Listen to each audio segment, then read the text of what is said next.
Hello and welcome to the channel. Since today marks the 210th anniversary of the Battle of Waterloo, I thought it would be cool to do a video about the armor of the Cuirassiers, since the last video was about their swords.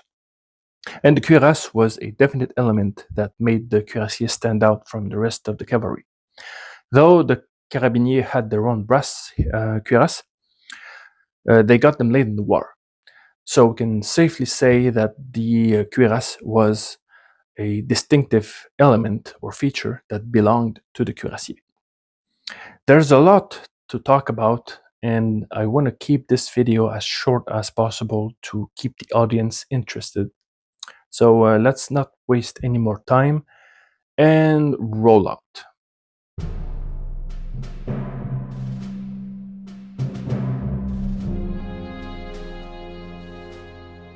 The cuirass was composed of two parts, the breastplate and the backplate, which were made of iron and not steel, and whose thickness ranged from approximately 2.5 to 2.8 millimeters thick.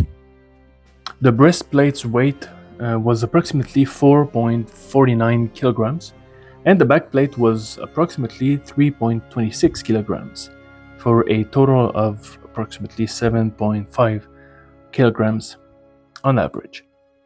Naturally, the backplate was made thinner because it was less exposed to musketry fire or edged weapon blows. The two were then joined together with the shoulder straps, which were made of fabric and leather, and this depended on the regiment, reinforced with brass scales that overlapped each other. Some units had the shoulder belts made entirely of leather or had chains replacing the scales. And these joined with the two front rivets that were on the area of the breast, with the means of the two fastening holes that were in the brass ends here. The thing that completed the fastening of the two parts was the waist belt, which was a waist belt. The officers' versions differed only in terms of being more elaborately decorated, especially the breast fittings, and the front had a ridge or sort of a line on the edges, and they also had red waist belts instead of being of brown leather. The inner part of the breastplate had a liner that was made of fabric, I think it was linen, which had a pouch designed to keep documents and or other light objects inside. Finally, the sides were decorated with a fraise, which was a red and white fabric covering the shoulders and the lower waist parts to reduce chafing, but also to conceal exposed areas. Both the fraise and the liner were secured with approximately 32 or 34 brass rivets that were distributed along the breast and the backplate. Despite what we may think, the cuirass was an unloved item. The troopers didn't like them because they were heavy, cumbersome, hard to maintain, and uncomfortable. Throughout the 18th century, many orders and regulations were sent and tried to force the troopers in wearing them and keeping them. But the number of said regulations and how they were ignored only shows or only proves how vain they really were.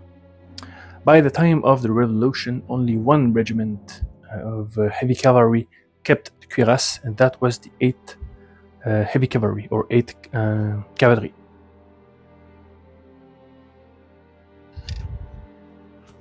Aside from being heavy and hard to maintain, the cuirass had many problems, one of which was that it wasn't waterproof. And when it rained, the water leaked inside, which in turn soaked heavily the liner, which generated or benefited the propagation of rust and or rotting of the tissue. You can understand how uncomfortable the trooper was when this was completely soaked. Another problem was with the chain scales or the shoulder straps, because they were made rather fragile, and many complained that they could easily be damaged, broken, or simply pulled out. And for this, many officers wanted them to be replaced with chains instead.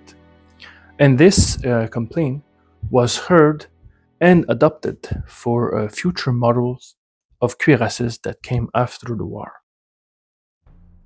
Cuirasses and later helmets were also expensive to produce, and they were made in many sizes, which didn't necessarily help making them cheap.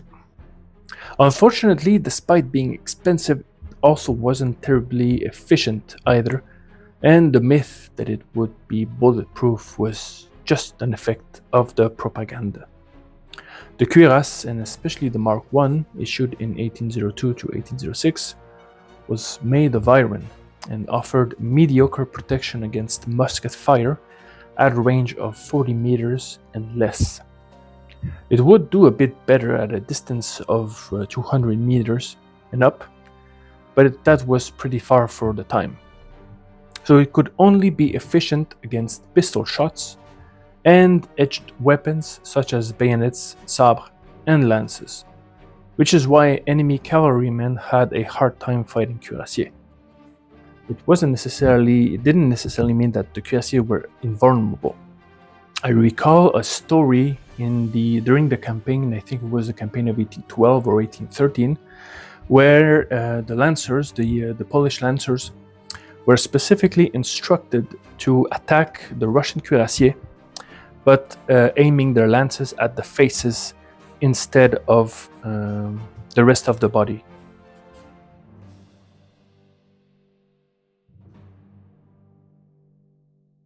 A total of 3 models of cuirass came to be: Mark I in the years 1802 to 1806, Mark II from 1806 to 1809, and Mark III from 1809 to 1815, each having a different shape and thickness that increased mobility and protection, but not that much. For example, Mark II was made more rounded at the front, but also at the lower part, because the previous version was more pointed in its angle. The Mark III cuirass, from what I recall, had a ridge in the section of the collarbone, which deflected the saber or lance points. Another element that the Mark III cuirass brought forward, and this is a pretty interesting one, was not reduced, but it had more space for the arm to move on the sides here. And this is something that Matt Easton from Schola Gladiatoria said in one of his videos about the Cuirassier sword, that the cuirass prevented a good movement of the arm. And that was especially true for the earlier cuirasses. And the Mark III cuirass tried to rectify this issue by having more space, so that the hand or the arm could move more freely and allow for proper fencing of the saber. At that time, however, very few actually knew of these shortcomings, and opposing soldiers truly believed that the cuirassiers wore bulletproof armor, which only made them more terrifying at the battlefield. And one must not forget that when they appeared for the first time in 1805, nobody else in Europe had heavy cavalry that looked like them. This is because when they were created, Napoleon gave strict orders to keep it a secret from other powers. And this is the end of today's video. I hope you have enjoyed it and learned a few things. Next videos will resume the French military swords with the models 1816. So until then, many thanks for your time. See you soon.